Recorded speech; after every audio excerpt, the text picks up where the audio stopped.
zitakuwa bayana siri. Mungu Subhanahu wa Ta'ala,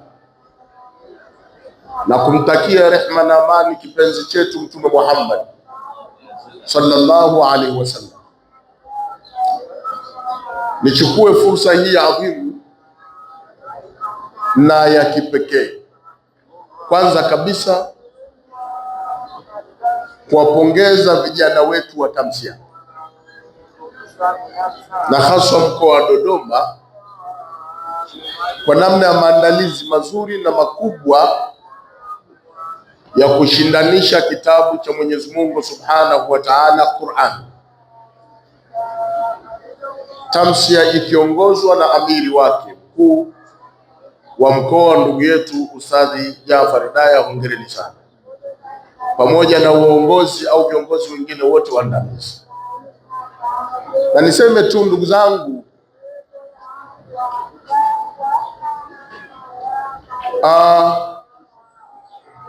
hii si mara ya kwanza Tamsia kufanya mashindano makubwa katika uwanja huu. Katika kumbukumbu yangu inanionyesha kama tuna awamu kama si ya tatu ya nne, awamu ya tatu. Hili ni jambo la kupongezwa na kuombewa Mungu sana, kwa sababu man amila salihan falinafsihi wa man asaa fa'alayha.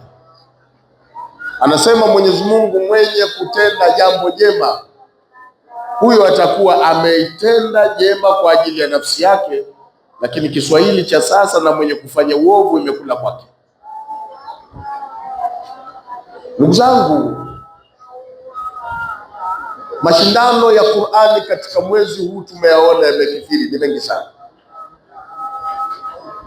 ya kitaifa na ya kimataifa na ya kidunia.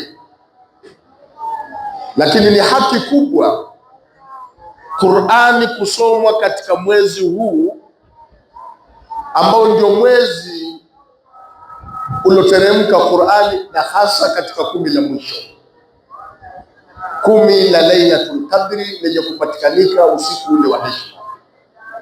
Lakini 10 la Itqu minan nar, kuachwa shingo huru na moto. Mwenyezi Mungu Subhanahu wa Ta'ala ni koti aya 2 zenye kuzungumzia umuhimu wa kushuka Qur'ani katika mwezi kama huu. Aya ya kwanza isemayo inna anzalnahu fi lailatin mubarakah, hakika sisi tumeiteremsha Qur'ani katika usiku uliobarikiwa, usiku wenye baraka. Usiku wenye baraka utaufahamu katika suratul Qadr. Mwenyezi Mungu aliposema inna anzalnahu fi lailatil qadr, hakika sisi tumeteremsha Qur'ani katika mwezi wa heshima, mwezi wa cheo. Wa ma adraka ma lailatul qadr, ni jambo gani lenye kukufahamisha au lenye kukujuza wewe ili ufahamu huo usiku wa heshima? Lailatul qadri khairun min alfi shahr, usiku wa heshima huo ni bora kuliko miezi 1000 isiyokuwa na usiku huo, kwa sababu tanazzalul malaika, huteremka malaika wa ruhu na Jibrilu fiha, ndani ya mwezi huo. Huo ndio ubora wa usiku uliobarikiwa, usiku wa heshima. Hivyo kushindanishwa kitabu cha Mwenyezi Mungu katika mwezi mtukufu wa Ramadhani, ambapo ndio mwezi ulioshuka kitabu cha Allah tabaraka wa taala, na hasa 10 la mwisho, inakuwa ni aula wa ahsan, ni jambo bora zaidi na ni zuri zaidi. Na tunaona mashindano bado yanaendelea kufanyika, nchi kwa nchi, mataifa kwa mataifa, mikoa kwa mikoa, wilaya na hata kata.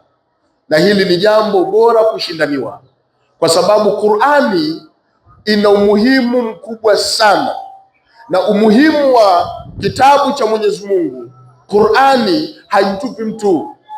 Kwa maneno ya Nabii Muhammad sallallahu alaihi wasallam anasema, inna Allaha yarfa'u bihadha alkitabi aqwaman wa yadh'u bihi akharin, hakika Mwenyezi Mungu anawanyanyua daraja kwa hiki kitabu watu ambao wanakishughulikia na wanakizingatia na wanakifanyia kazi. Wa yadh'u bihi akharin, na Mwenyezi Mungu anawashusha au anawabwaga wale wengine ambao hawana ihtimam na kitabu cha Mwenyezi Mungu, hawakishughulikii kitabu cha Mwenyezi Mungu, hawakifanyii kazi kitabu cha Mwenyezi Mungu Subhanahu wa Ta'ala. Ndugu zangu, hawa wanaosoma Qur'an, hawa wenye kushughulika na Qur'an na hawa wenye kufanyia kazi Qur'an, hawa ni watu wa Mwenyezi Mungu Subhanahu wa Ta'ala maalum, kwa mafundisho ya Mtume Muhammad, kwa hadithi iliyopokelewa na Umar ibn al-Khattab, anasema inna lillahi ahalina minan nas, hakika ya Mwenyezi Mungu Subhanahu wa Ta'ala ana watu special, watu wake yeye mwenyewe.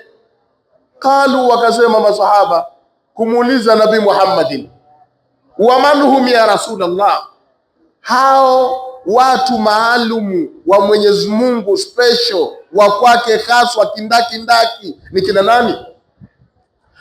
Akasema hum ahlul Qur'an, ahlullah wa khassatuhu, hao ni watu wa Qur'ani, wenye kuhifadhi Qur'ani, wenye kuisoma Qur'ani, wenye kuifanyia kazi Qur'ani. Hao ni watu wa Mwenyezi Mungu na ni special maalum zaidi kwa Mwenyezi Mungu Subhanahu wa Ta'ala.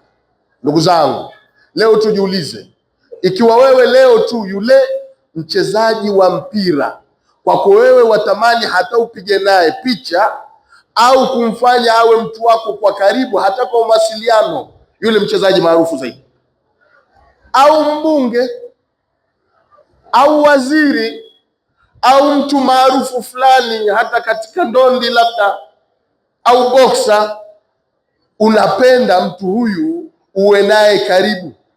Lakini waonaje leo wewe ukiwa karibu na Mwenyezi Mungu Subhanahu wa Ta'ala? Wewe utakuwa bora kulikoni mtu maarufu yoyote duniani na kiongozi maarufu yoyote na mkubwa duniani. Ukubwa wako wewe, kwa sababu wewe utakuwa ni mtu special wa Mwenyezi Mungu Subhanahu wa Ta'ala, kwa sababu ya kufanyia kazi na kuyapenda na kuyasoma maneno ya Mwenyezi Mungu Subhanahu wa Ta'ala, ambacho ni kitabu chake kitakatifu cha Qur'an.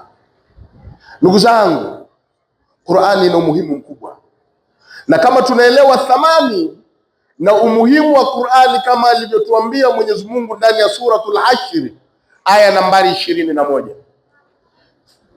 Mwenyezi Mungu aliposema ndani ya Qur'ani aya nambari 21 suratul Hashr, law anzalna hadha alquran ala jabal, lau tungeiteremsha Qur'ani hii katika milima au vilele vya milima, la raaitahu, mngeuona ule mlima, khashian, jinsi unavyokuwa na hofu na kunyenyekea, mutasaddian, wenye kutetemeka, min khashyatillah, kutokana na hofu ya kumwogopa Mwenyezi Mungu Subhanahu wa Ta'ala. Lakini Mwenyezi Mungu akasema, wa tilka al-amthalu nadhribuha linnas la'allahum yatafakkarun, huo ni mfano, hawapigiwi mbuzi, kuku, bata, ndege, wanyama, punda.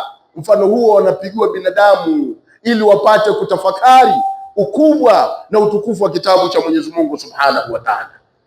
Lakini pamoja na hivyo, Mwenyezi Mungu ameeleza adhamatul Qur'an, utukufu na ukubwa wa Qur'ani katika suratul Kafi aya nambari 109, akimwambia Nabii Muhammad sallallahu alayhi wasallam, qul, sema ewe Nabii Muhammad, law kana al-bahru midadan li kalimati rabbi, lau bahari zote zingeligeuka kuwa ni wino wa kuandikia maneno ya Allah tabaraka wa taala, na miti yote ingegeuka kuwa ndiyo kalamu ya kuandikia maneno ya Mwenyezi Mungu kupitia wino wa bahari, la nafidha al-bahru qabla an tanfadha kalimatu rabbi, bahari zingelimalizika zote miti ingemalizika kwa kalamu zake zote kabla ya kumalizika maneno ya Mwenyezi Mungu Subhanahu wa Ta'ala, walau ji'na bimithlihi madada, japo tena zingeletwa bahari zingine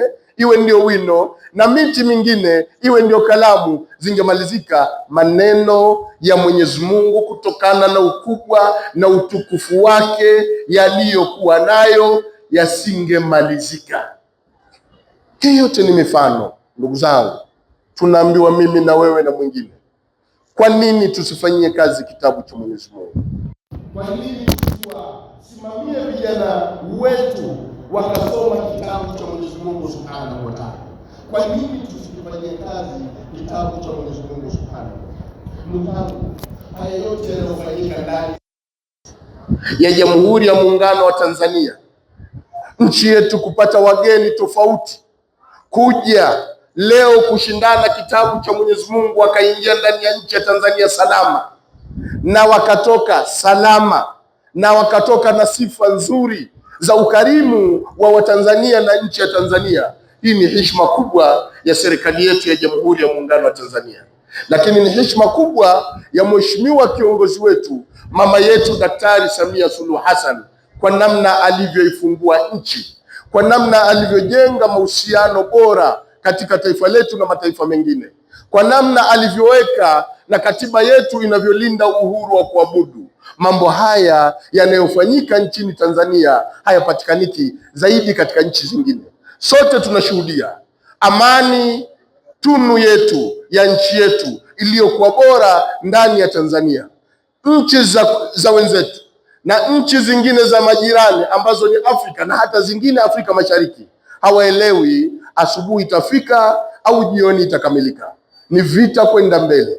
Tuitunzeni amani yetu ya nchi yetu ya Jamhuri ya Muungano wa Tanzania, ili tuweze kufanya ibada zetu kwa uhuru, ili tuweze kumwabudu Mwenyezi Mungu Subhanahu wa Ta'ala kwa uhuru, ili tuweze kusimamia mambo yetu ya dini kwa uhuru. Mama yetu mpendwa, rais wetu Daktari Samia Suluhu Hassan ameitoa nchi kuwa ni fursa. Sasa imekuwa Tanzania ni kimbilio na nchi ya utalii ya kipekee kwa ajili ya amani iliyokuwa ndani ya nchi hii yetu ya Jamhuri ya Muungano wa Tanzania.